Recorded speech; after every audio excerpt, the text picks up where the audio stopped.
Tantor Audio presents 1,000 Miles to Freedom, My Escape from North Korea by Eunsun Kim with Sebastian Folletti, translated by David Tien, narrated by Emily Wu Zeller.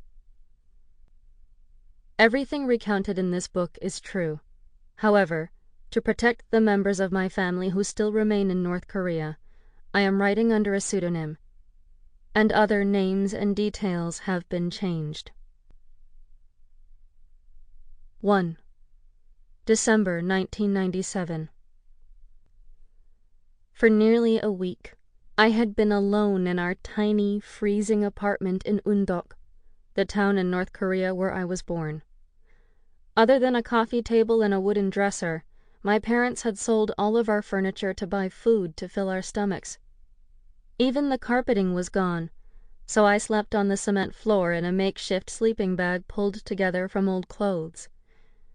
The walls were completely bare except for 2 framed side-by-side portraits of our eternal president, Kim Il-sung, and his successor, the dear leader, Kim Jong-il, staring down at me. Selling these portraits would have been considered sacrilege, punishable by death. Even though darkness was starting to fall on this late December afternoon, I could still just manage to read what I was writing. Once the sun went down, I would have no more light. Electricity no longer worked in the apartment, and besides, the light bulbs had been gone for quite some time already. There was no more heating either, but I hardly felt the cold at all, because I was completely exhausted after several days without eating. I was sure that I was about to die of hunger. And so I started to write my last will and testament. I was 11 years old. Earlier that day. For the 3rd time in the past week, I decided to go out in search of my mother and Kumsun, my older sister. They had left our apartment 6 days ago for Rajin-songbong, a large city nearby, to try to find food, since there was nothing left to eat in Undok. Mustering up all the courage I had within me, I crossed the bridge over the river and took the main road up to the train station. There were not many people walking along the sidewalks, but even so I made sure to get a good look at everyone who passed by, just in case my mother was coming back from the other direction. On my left, I glimpsed the noodle shop where I used to love eating, where my dad had taken me on special occasions. A little farther up the road, I caught sight of the photo studio where my family had once had a family portrait taken. When I finally reached the bus station, I was given permission to ride for free in the back of a crowded shuttle bus on the way to Rajin-songbong, a trip that takes about an hour. I was probably allowed on for free because I was still a child. Throughout the entire trip, in my desperation to find my mother, I nervously scrutinized every car and every truck we passed along the way. My efforts were in vain.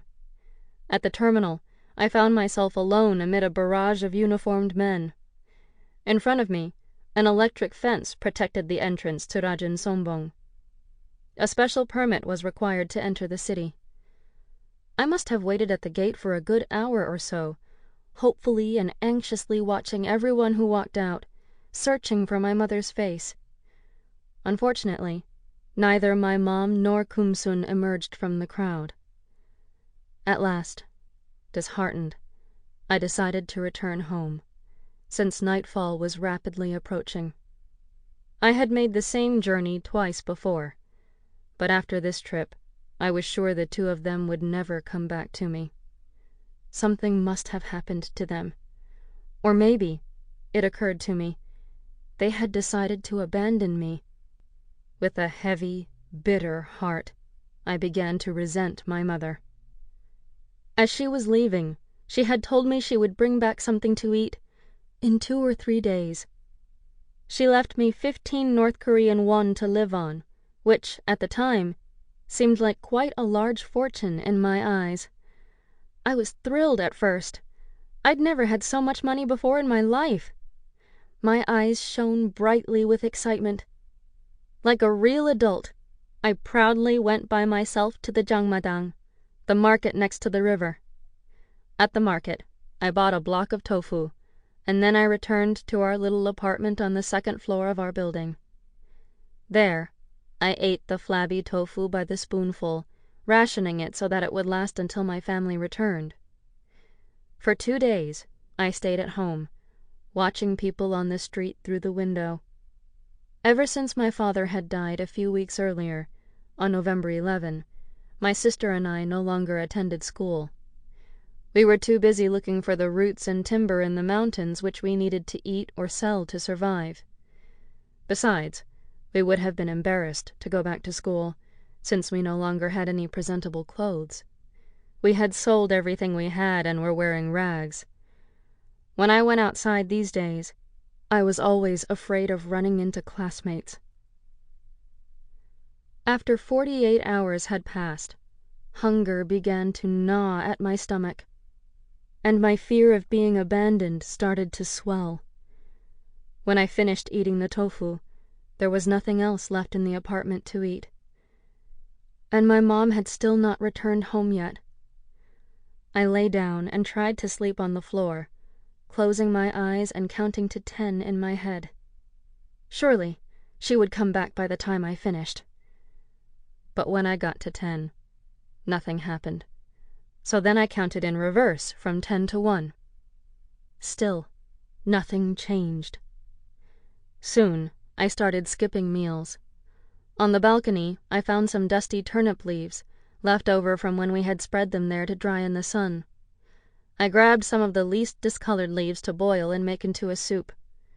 For 2 days, I survived on this tasteless concoction. Another 2 days passed, during which time I didn't eat anything. Except for my third trip to Rajin Sombong, I no longer even had enough energy to go out and beg or steal. Little by little, my body started to get used to the stabbing hunger in my stomach, but I lost all of my strength. Overcome by weakness, I tried to sleep. I felt like the ground was going to open up and swallow me, like I was going to get sucked into the depths of the earth. Suddenly, I realized I was going to die soon. This was it. By the time my family came back, it would be too late. Ever since the start of the arduous march, the great North Korean famine of the mid-1990s, I had known I wasn't going to make it through alive. I had become so used to the idea that I wasn't even afraid of dying anymore.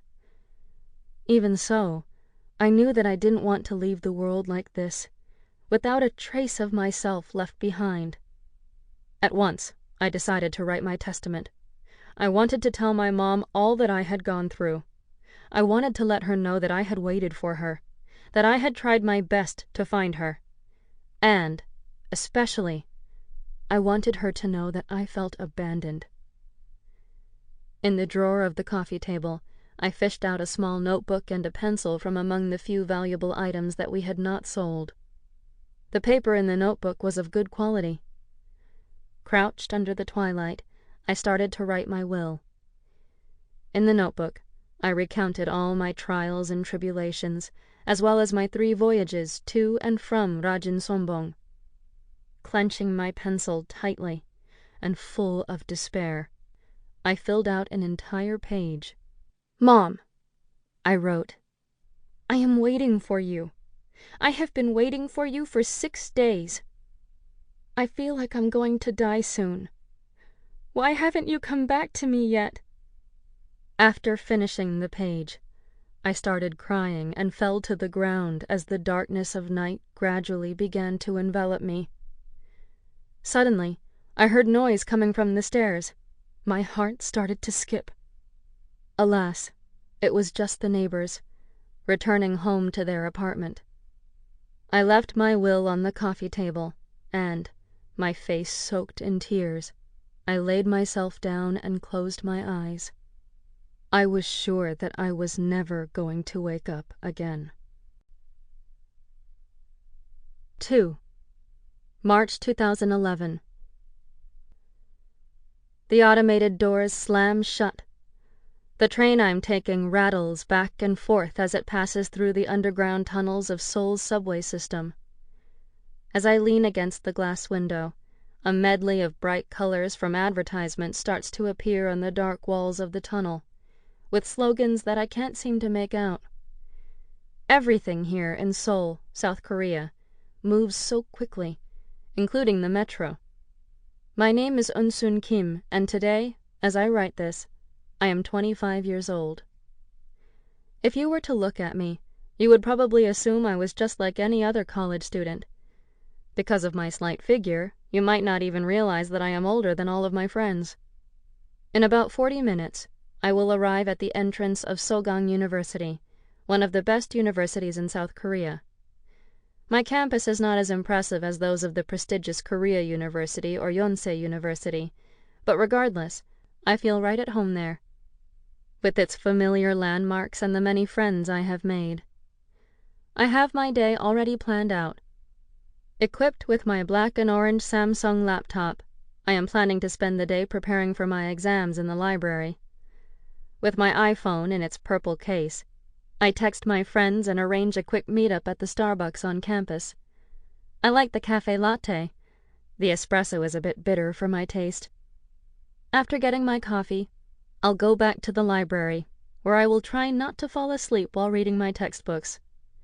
At Sogang University, I studied Chinese language and culture, and later you will understand what led me to these subjects. In South Korea, the competition to get the best grades is fierce, but still, I try my best. Few of my classmates are even aware that I did not have the opportunity to go to school for many years, and for the most part, I try to maintain a low profile to avoid drawing attention to the delay in my education. I enjoy learning and studying, especially at the beginning of each semester when the professors are fresh and enthusiastic. Later tonight, around 10 o'clock, I'll return to our little apartment, situated right in the heart of Seoul, where I'll see my older sister, Kumsun, and my mother. Seoul, the capital city of South Korea, is a true metropolis, with over 15 million residents, a skyline covered with tall skyscrapers, and an extensive highway system. The mighty Han River flows through the middle of the city, but in winter, when the river is frozen, you can just walk directly across the river without using any of the bridges. Behind the river stand several steep mountains, and at the summit of one of them sits an immense tower built for television broadcasts. The Namsan Tower is the symbol of Seoul, the city that took me in, the city that I now call home. Here, traffic jams sometimes last for hours on end, even during heavy July rains, and the rent for apartments is sky high. But life here is also so exhilarating, so convenient, and everything moves so fast. High-speed internet is available everywhere. There is something interesting and fun to do on every street corner, both day and night. I often meet up with my friends in Sinchon, a student neighborhood, to drink mekju, a local beer, in the bars that never seem to close. In the bars we also eat dried octopus and grilled jukkumi, a baby species with 5 arms each, a real treat. They are small enough that you can swallow them in just one bite. My friends refuse to believe me when I tell them seafood is fresher and tastier in North Korea. But it's true. They don't always understand me, because I come from a different world entirely, and most people could never even begin to imagine this other world where I was born and raised. The high-speed train vibrates below my feet.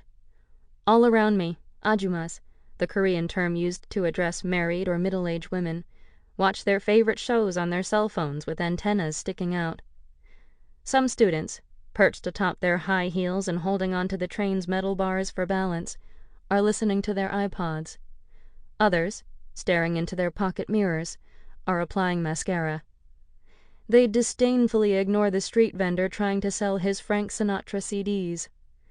Talking through speakers on wheels that he drags along behind him, the vendor tries to peddle his CD collection to the older gentleman on the train.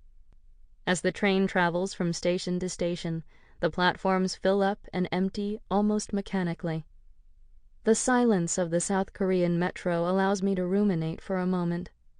I begin reflecting on my memories of the train stations in Pyongyang, the capital of North Korea, that I visited with my dad such a long time ago. The stations were so magnificent and luxurious, with big, beautiful purple chandeliers, like something you might expect to see in a major Hollywood film. The train stations in Seoul are much blander. I will remember the trip we made to Pyongyang for the rest of my life. I was 9 years old, and we were by ourselves. Eunsun, my father, and me. Mom didn't come with us.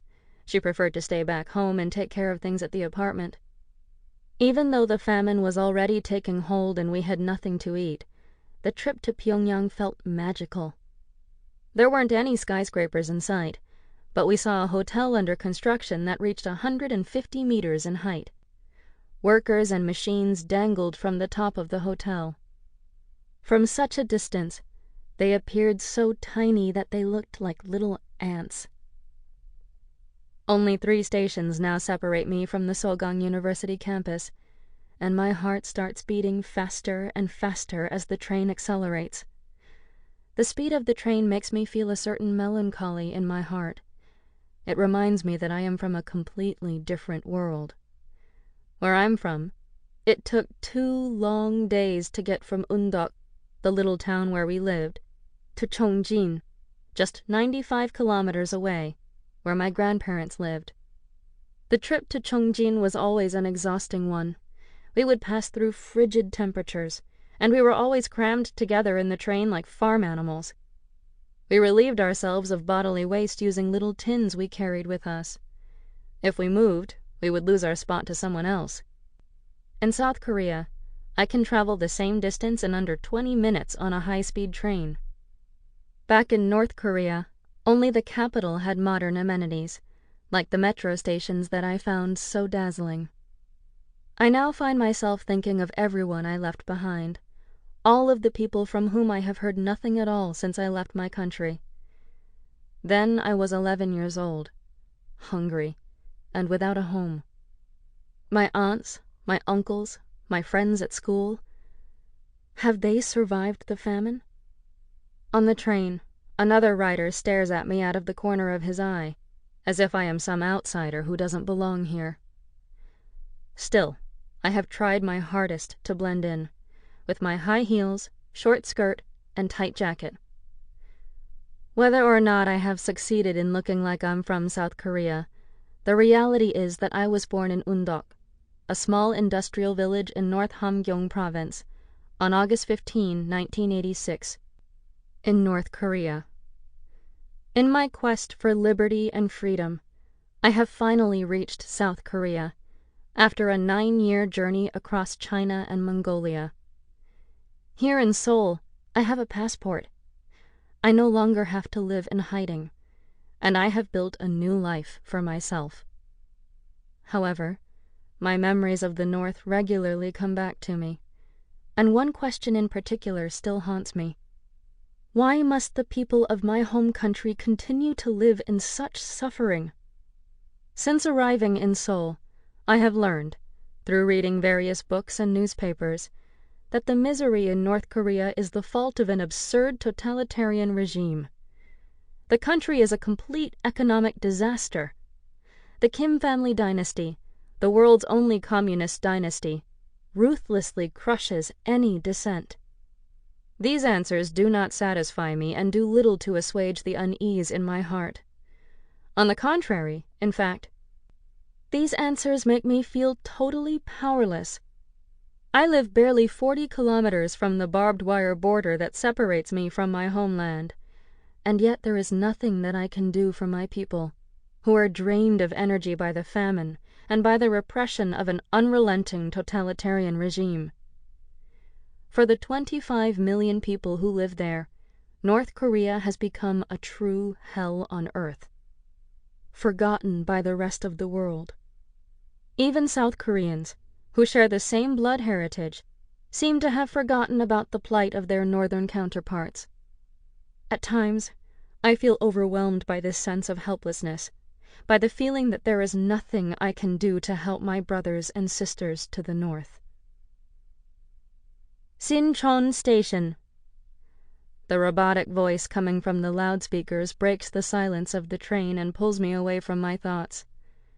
I get off the train and start walking up the stairs in my usual automaton-like manner. This time, however, as soon as I step back above ground, I decide that I will no longer sit back and do nothing. I have to tell my story to the world. I have to tell my story to give a voice to the millions of North Koreans who are dying slowly and in silence. And I have to tell the world about the hundreds of thousands among them who have tried to escape from that hellhole, who are presently in hiding in China, fearing for their lives. Here I am, 22 miles deep into the promised land of South Korea. And yet here, refugees from the North are still treated as second-class citizens, when the only sin we are guilty of is refusing to die from starvation. Because my North Korean brothers and sisters do not have the ability to speak out for themselves, I am writing on their behalf. One day, I am sure, the two Koreas will reunite. It will be a long, complicated process, but it will happen. For the Korean Peninsula to reunite, we are going to need the help of the entire world. But in order to find the solution, we first must understand the roots of the problem. Since that fateful day in December when I was 11 years old, the day I wrote my will, I have, along with my mother and sister, found some of these roots. This is my story. 3. As a young girl, I never could have imagined that my life would change so quickly and so drastically. I didn't know it then, but after the winter of 1997, I would no longer have my childhood. For many years, up until I was 9 years old, I was a very happy little girl. I had everything I could possibly want in life. Eundok, my hometown, was located on the northeastern tip of the mountainous country of North Korea, fewer than 15 kilometers away from the Tumen River, which separated the country from China and Russia. On the other side of the river, it took less than 1 hour to get to the sea. During the winter it was bitterly cold, and the snow stayed for weeks on end under an immense blue sky. Sometimes I had to go to school trudging through a thick fog of white. My birthday, on the other hand, was in the middle of summer and was always warm and humid. It was on the same date that we celebrated the day Korea was liberated from Japanese rule in 1945. My birthday was always a very happy time. Although it was surrounded by factories, my hometown was not very large. In just 1 hour, you could tour the entire town. On the horizon, you could make out a few trees on the mountains far away, but the nearby hills were all stripped bare, because the forests had been razed for firewood. Before reaching the first few buildings in town, you would find several mines that had become famous. Many former, now disgraced, leaders from Pyongyang had been sent to work in them as punishment. The army also had several bases nearby, just like they do everywhere else in the country. We lived in perpetual fear of an invasion from the United States or from their ally, South Korea. Whenever I climbed the mountains to collect mushrooms, I caught sight of some large cannons, more or less hidden in the landscape. A little farther up, there were some barracks that we tried to avoid, because the men in the army had a bad reputation. They often abused their power to take advantage of poor people or those less fortunate. If a group of soldiers ran into a man smoking a cigarette, for instance, they could ask him to hand over his pack of cigarettes. If the man said no, the soldiers would make sure he learned to never refuse them again. In the middle of Eundok flows a river, with a large bridge linking either side. I sometimes liked to wade in that river, from which I lived 10 minutes away by foot. The biggest buildings in the city, all made of gray cement, with balconies painted white or pink, had at most 5 floors. There were no advertisements anywhere. All of the walls there were either bare or plastered with propaganda praising our dear leader, Kim Jong-il, and the socialist paradise he had created for us in North Korea. The building in which I lived was only 3 floors, with heavily cracked walls. "This building is bound to collapse," all the neighbors used to say. In spite of everything, for the first few years of the 1990s, I generally felt pretty content. Nothing made me happier than to have my father pick me up after school. Some days, he would take me to the movies, using tickets he had gotten a hold of as a result of his connections at work. He worked at a weapons factory called January 20th, named in commemoration of the day that Kim Il-sung, the founder of North Korea, paid it a personal visit. In North Korea, the names of most buildings were dates, in honor of visits from North Korean leaders. This policy of naming things after dates was one of the practices meant to maintain the cult of propaganda surrounding our heads of state. But it was only much later that I understood this. Every time we went to the movies, my dad would meet me in front of the theater during the afternoon. I walked to the theater all by myself, like I was a real adult. But it was not enough to simply have a ticket. The hardest part was finding a seat, because people always rushed to get into the theater.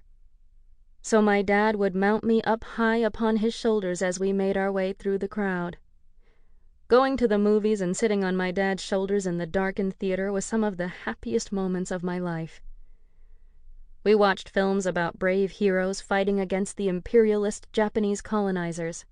All around the screen, there were inscriptions that read, "Let us all unite behind the great General Kim Jong-il." Sometimes, my dad would also take me to street vendors to buy some naengmyeon, cold noodles, a North Korean specialty from Pyongyang. We would bring a bowl, and my dad would proudly present the young lady working there with food coupons given to him by the government. After receiving the noodles, we would take them home to eat. I had never tasted anything so delicious. Even if there wasn't quite enough to satisfy our hunger, that couldn't ruin the happiness I felt at being able to eat these noodles. In those years, my parents would never have been able to imagine that they would soon be dying of hunger, because they came from good families. That is to say, their families were part of the elite class. They had connections in the army and in the Workers' Party, which ruled North Korea. When my parents were very young, they both lived in Pyongyang, a privileged city reserved only for the elite. My grandfather was a highly ranked officer who dreamed of one day sending my mother to Kim Il-sung University, the most prestigious university in our country and the school where Kim Jong-il himself had studied. To ensure my mom could get the good grades necessary for admission, her father bribed the teachers by renovating the playground. Unfortunately for him, my mom was a tomboy who didn't really care much for school. She wanted to become a driver. What's more, on the day of the big university entrance exam, she arrived late. And just like that, my grandfather's ambitious plans for my mother collapsed. Since then, however, my mother has proven herself to be a person of remarkably strong character, a trait which, without a doubt, saved my life. She was essentially the head of our house. She's not very imposing in size, but she is highly intelligent and very determined. Even when she falls ill, her face still looks healthy and strong and doesn't show anything out of the ordinary. In this respect, I am a lot like my mother. When I was little, any time I was feeling sick, I could never get anyone to believe me because I still appeared healthy, and I was always sent off to school anyway. Maybe it was this ability that allowed me to survive while others did not. In Undok, it was my mother who, thanks to her job working at the hospital, provided the household with food. Whatever food we needed she brought from the cafeteria at work, which kept us from going hungry for many years. She often complained about my father and his lack of common sense. She found him to be both too naive and not physically strong enough. I remember looking at their wedding photo and thinking that he looked fairly robust. But then I would have to remind myself again that in reality, he had indeed become quite frail. Once, my mother sent him out to steal corn from the cornfields so that we could have something to eat. Not only did he come back, Sample complete. Ready to continue?